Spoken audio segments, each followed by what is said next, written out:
Daily. Taste the Daily. ஒன்றிய அரசு 2152 கோடி ரூபாயை தமிழ்நாட்டுக்கு தராம நிறுத்தி வச்சிருக்காங்க. இது 43 லட்சம் பள்ளி குழந்தைகளுடைய நலனுக்காக செலவு செய்ய வேண்டிய தொகை. தேசிய கல்விக் கொள்கையை ஏத்துக்கலன்னு தமிழ்நாட்டுக்கு தர வேண்டிய நிதியை தர மறுக்கிறாங்க. தேசிய கல்விக் கொள்கை என்பது சமூக நிதிக்கு வேட்டு வைக்கிற கொள்கை,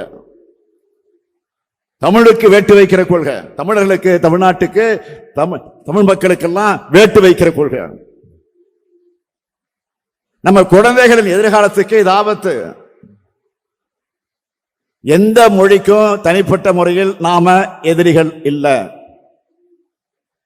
ஆனா எந்த மொழியை திணிக்க நினைச்சாலும் அந்த திணிப்பை எப்பவும் நாங்கள் எதிர்ப்போம், அதுல உறுதியாக இருப்போம். இந்திய திணிக்கிறாங்க என்ற ஒரே காரணத்துக்காக மட்டுமே நாம தேசிய கல்விக் கொள்கையை எதிர்க்கல. மாணவர்களை பள்ளிக்கூடங்களில் இருந்து விரட்டுகிற கொள்கை அது, பள்ளிக்கூடத்தை விட்டு துரத்துகிற கொள்கை அது. அதை பெற்றோர்களுக்கு ஆசிரியர்களுக்கும் உணர்த்தி இருக்கிறோம், தொடர்ந்து உணர்த்துவோம்.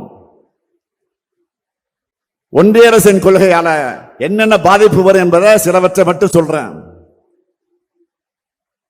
நாம கடைபிடிக்கிற சமூக நீதி கொள்கையை நீர்த்து போக செய்வது, பட்டியலின பழங்குடியின இதர பிற்படுத்தப்பட்ட மக்களுக்கு இப்ப உதவி தொகை தர்றோம். இத ஒன்றிய அரசின் திட்டம் மறுக்குது.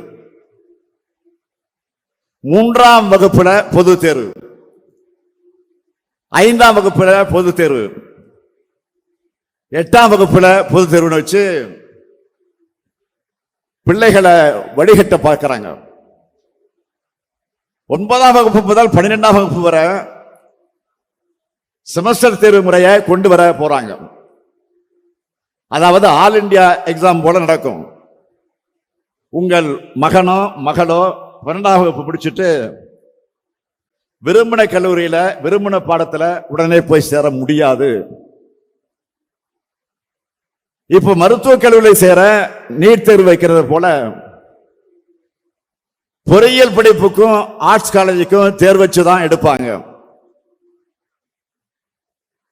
இதை அந்த கல்லூரி நடத்தாது, தேசிய அளவில் தேர்வு ஏஜென்சி தான் நடத்தும்.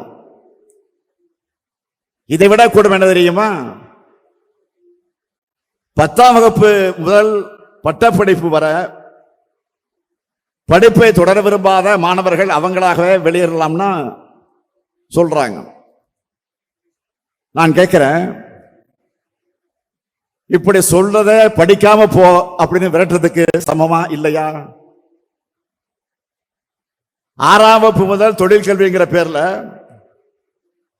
குலக்கல்வி திட்டத்தை அறிமுகப்படுத்த போறாங்க. குலத்தொழில் ஜாதி தொழில் மனுநீதி சொல்ற அநீதியை தொடராம படிச்சு முன்னேற நினைக்கிறவங்களை மீண்டும் அதை நோக்கி தள்ள பார்க்கிறாங்க. இதையெல்லாம் பார்த்துத்தான் தேசிய கல்விக் கொள்கையை ஏற்க மாட்டோம்னு உறுதியா சொல்றோம். இந்த திட்டத்தில் கையெழுத்து போட்டாதான் 2000 கோடி ரூபாய் கிடைக்கும். 10,000 கோடி ரூபாய் பணம் கிடைக்கும் சொன்னாலும் நாங்கள் கையெழுத்து போட மாட்டோம். 2000 கோடி ரூபாய்க்காக இந்த பணத்துக்காக இன்னைக்கு நாங்கள் கையெழுத்து போட்டா என்ன ஆகும்? கொஞ்சம் சிந்திச்சு பாருங்க. 2000 ஆண்டுக்கு பின்னோக்கி நம்ம தமிழ் சமுதாயம் போயிடும். அந்த பாவத்தை இந்த முத்துவேல் கருணாநிதி ஸ்டாலின் ஒருபோதும் செய்ய மாட்டான். இங்கு வந்திருக்கக்கூடிய பெற்றோரை, குறிப்பா தாய்மார்களை கேட்கிறேன், உங்க குழந்தைகளோட திறமை வளரணுமா இல்ல 3வது படி திணிக்கப்பட்டு ஒவ்வொரு வகுப்பிலையும் படிப்பு தடைபடணுமா? நம்ம குழந்தைகளை திறமை வளரணும்னு தானே நினைப்பீங்க. இன்னும் தெளிவா சொல்றேன், நாம் எந்த மொழிக்கும் எதிரி அல்ல. இந்தி மொழியும் நமக்கு எதிரி அல்ல.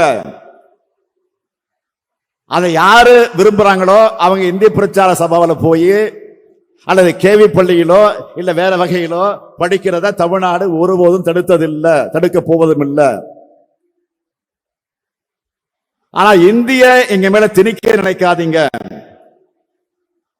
திணிக்க நினைச்சா தமிழர் என்றொரு இனம் உண்டு, தனியே அவருக்கு ஒரு குணம் உண்டு என்பதை தமிழ்நாடு காட்டிவிடும். இருமொழி கொள்கையாளர் தமிழ்நாட்டு மாணவர்களுடைய திறமை எந்த அளவுக்கு வளர்ந்திருக்கு என்பதை உலகம் முழுக்க வாழக்கூடிய தமிழர்கள் நிரூபிச்சுட்டு இருக்காங்க. ஒன்றிய கல்வி அமைச்சர் கேட்கிறாரு, எல்லா மாநிலங்களும் மும்மொழி கொள்கையும் தேசிய கல்விக் கொள்கையும் ஏத்துக்கிட்ட நிலையில தமிழ்நாடு மட்டும் ஏன் ஏத்துக்கல அப்படின்னு கேட்கிறாரு. அவருக்கு நான் சொல்றேன், இது தமிழ்நாடு. உயர்தனை செம்மொழிய தாய்மொழியாக கொண்ட பெருமைக்குரியவர்கள் தமிழர்கள்.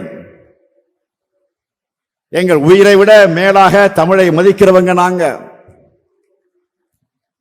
எங்கள் மொழியை அழிக்க எந்த ஆதிக்க மொழியை நினைச்சாலும் அதை அனுமதிக்க மாட்டோம். இந்தியாவுடைய குடியரசு துணைத் தலைவர் ஒரு கருத்தை நேற்று நாளிதழில் வெளியிட்டிருக்கிறார். அவர் சொல்லுகிறார், ஒரு நிலத்தை கைப்பற்றுவதற்கு அதன் கலாச்சாரத்தை பின்னுக்கு தள்ளி மொழியை அழிப்பதே சிறந்த வழின்னு சொல்லி இருக்கிறார்.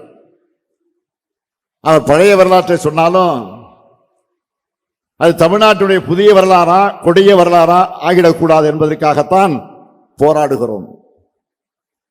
இன்று நேற்றல்ல, 85 ஆண்டுகளுக்கு மேலாக திராவிட இயக்கம் போராடிக்கிட்டு இருக்கு.